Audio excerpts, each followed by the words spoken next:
Well, in a world where adaptability is paramount, the ability to harness technology in empowering remote workforces isn't just a competitive advantage, it's a strategic imperative. Good evening, ladies and gentlemen. I am Smriti Rastogi, and I have with me Mr. Dinesh Chandrasekharan, Director, Commercial Business, Lenovo India, as we navigate the remote work landscape, fostering a culture of collaboration, productivity, and innovation through the effective use of technology. Over to you, Mr. Chandrasekharan. Hey, thanks, Niti. Uh, uh, Good morning, everybody. I'm sure all of you have taken time off to join this Tech Vision on accelerating sustainable business growths. So, over the next 7 to 10 minutes, I will not take a lot of time. Over the next 7 to 10 minutes, I'll spend time in running you through about Lenovo in India, Lenovo globally, and what is primarily our portfolio, and then we'll open it up for question and answers as per the format. So we can start the slides. Our presence in India and global is what we cover in this slide. We are a $1.9 billion company in the country. Number two in PC from a share standpoint. Number three in the infrastructure group, which is a server and the storage standpoint. We have three manufacturing sites in India, and we make close to about 5 million units of made in India products within the country. That's primarily our story in the country. Going to global, we are a $62 billion company. We are the number one PC brand globally. We are recognized as number eight in supply chain from by Gartner in 2023. Again, recognized as the most innovative company as number 24 most innovative company by BCG.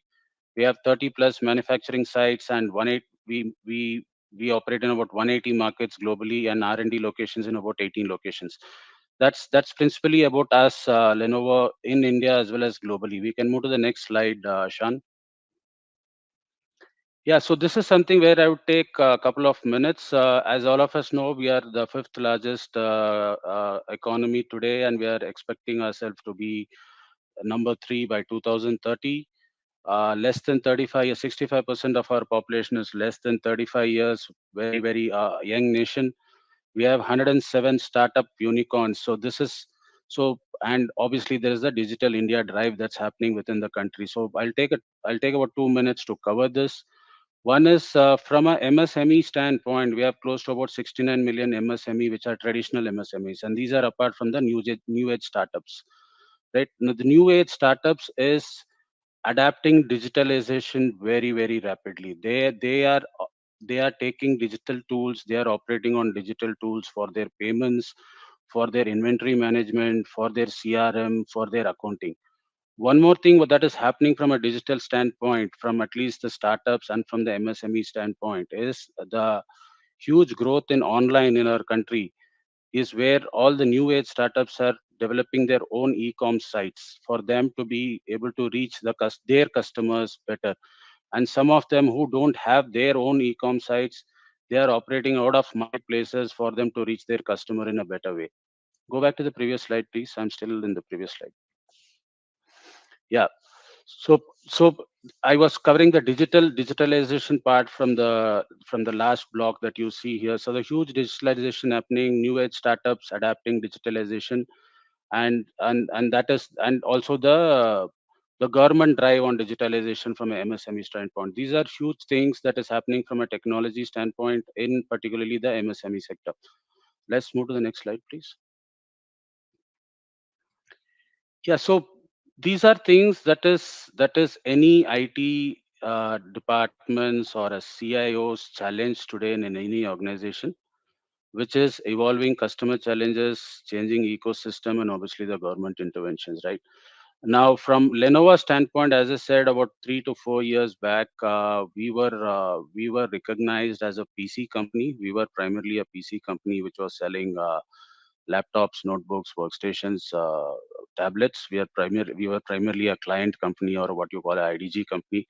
But what I said in the last 4 years, we have transformed ourselves into a solution company. So we are more or less there in solutions across services, across ISG, and across the product. So from a product standpoint, I think we have the best product in Think.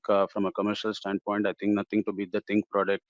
from a ThinkPad or that is the best commercial laptop that you would have that you would see in the market. So as I said, across the solutions we are present today from both from an IDG standpoint, which is your PCs, from an ISG standpoint, which is your server and storage, and from an SSG standpoint, which is a services and software group. Primarily, I feel any IT department's challenge today is primarily three things, which is procurement, which is deployment, and management. Three things, and Lenovo can provide solutions across all the three things. That's pretty much what is there in this slide that I would like to cover in short. We can move to the next slide, please. Yeah, so as I said, this part is already covered. We are there across solutions from smart devices, which is PC, tablet, smartphones, from across from to IoT to scenario-based solutions. We also do customized solutions for the customer as per their needs and as per their budget constraints. So as I said, this we are there across products. We can do customized solutions. We can do infra as per their legacy infra. We can suggest them what they have to do. We can do consultancy services where we can consult as per their current infra, their budgets, and their future projections, and give them a reliable solution which can help them in their sustainable growths. We can move to the next slide, please. Yeah, this is more or less, as I said, across the solutions, we are there. We are there in support services, managed services, and project service and solutions. In the Q&A part, my SSG person, who's an expert on this, will can take answers on this. But as I said, primarily this slide covers that we are there across solutions in services, from starting from tied services to non-tied services. A true scale, which is an as a service from an ISG standpoint, or DAS, which is an as a service from an IDG standpoint. Today the world is embracing the as a service transformation, where a lot of customers are moving from a capex model to an opex model. So we are there across these solutions, and we can give you the right solution for your organization. You can move to the next slide. This is from a sustainable future for all. Lenovo is very particular about this. 1 million tons of GST to be removed from our supply chain by 2025. We are on for that. 100% by 2025. Lenovo aims to have a PC product which contains a recycled or a plastic-free packaging, and first PC and smartphone maker out of the 139 companies with a net zero target. So this we are the first company out of the 139 companies. Our Lenovo C2 offset, our customers have offset more than 1 million metric tons of CO2 from our Think PCs, from just because of this CO2 offset services. And asset recovery services, which is the ARS, which means less than 1% of devices will go to the landfill. These are very important things that Lenovo follows from a sustainable future for all standpoint. Let's move to the next slide, please. I think that's pretty much what I had to cover in the short 7-10 minutes. So, Mr. Chandrasekharan, I think that was very well explained, and a lot of insights into how it helped us navigate through that very, I would say, a very important and a very contemporary situation, and a very contemporary needs that Lenovo is catering. We have a few questions from the audience as well, Mr. Chandrasekharan. I would request you to kindly take up those questions also. So we have Tarandeep, I think, from our SSG team. If there is any SSG related questions, I would request her to take that up. Or any questions Right. which can come up. Yeah. So whatever I can take up right now, I can take up. If I have to come back, Right. I will surely come back. Yeah. So the first question is, how does the procurement of hardware assets with the right configuration, such as laptop monitors and ergonomic accessories, contribute to the overall well-being and effectiveness of remote employees?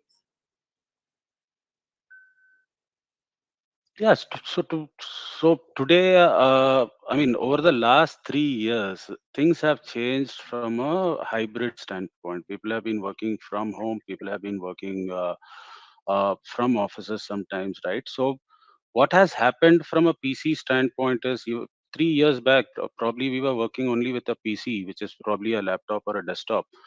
Today we have the complete ecosystem around it. Can you guys hear me? Yeah, Absolutely. today we have a complete ecosystem which goes around it, right? Today we have a PC. If I have to work from home, if some of your employees have to work from home, they need to be provided with the complete ecosystem, be it a laptop, be it a headset, be it a TFT or a monitor with a large screen where they can see, and and obviously there, as I said, the headsets, the accessories like keyboard, mouse, and obviously the speakers. So there is a whole set of ecosystem which goes around a PC today, which was probably not the case about 3 to 4 years back. And as long as we can go sustain this from a hybrid standpoint, I mean, uh, things should go well. Yeah.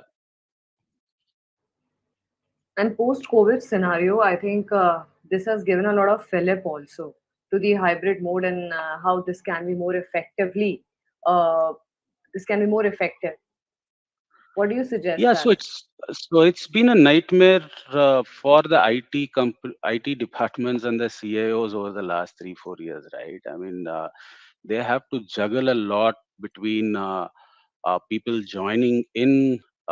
Initially, 3 4 years back, people used to join in the on site within the organization. They used to come to the office and join in. Today, that is not the case. People join in from different remote locations. Their laptops are sent from their head offices to their respective locations or whatsoever. So it's been a nightmare for IT companies to manage people who are joining in and also manage people who are leaving, right? From that standpoint, things have moved a lot over the last 3 4 years. 3 4 years, probably 4 years back.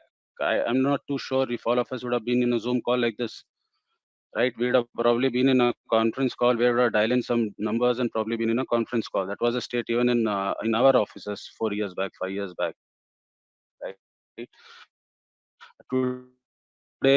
Today, after post COVID, we have Zoom calls coming in where we have not. I mean, it doesn't really care, Smriti, where you are, where I am, and where the other audiences are, but all of us are together in a video. And things have moved over the last 3 4 years. Yes, and technology has developed us move there.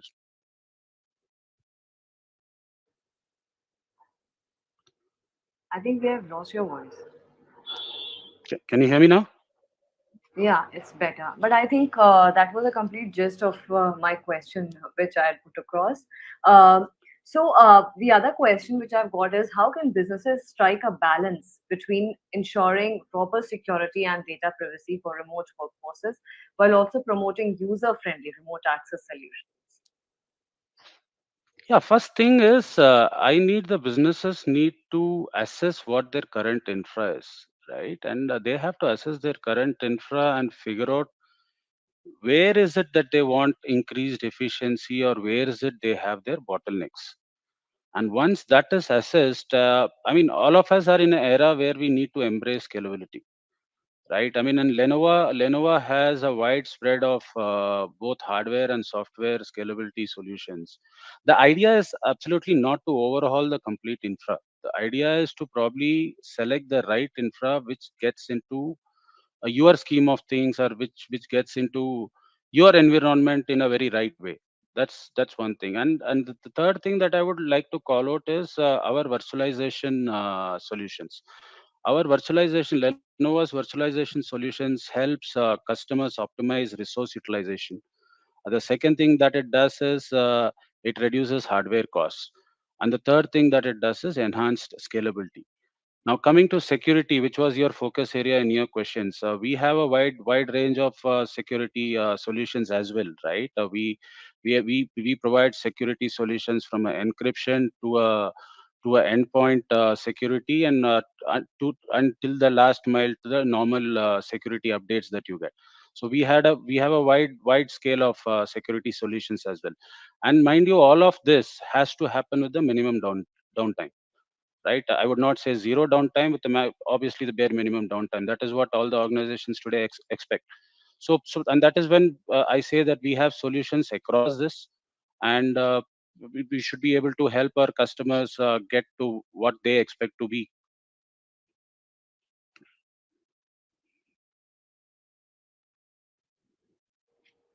Right.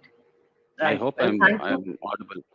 No, no, absolutely, you were audible and you made your point very correctly also. And I think it was indeed a pleasure understanding those very important insights.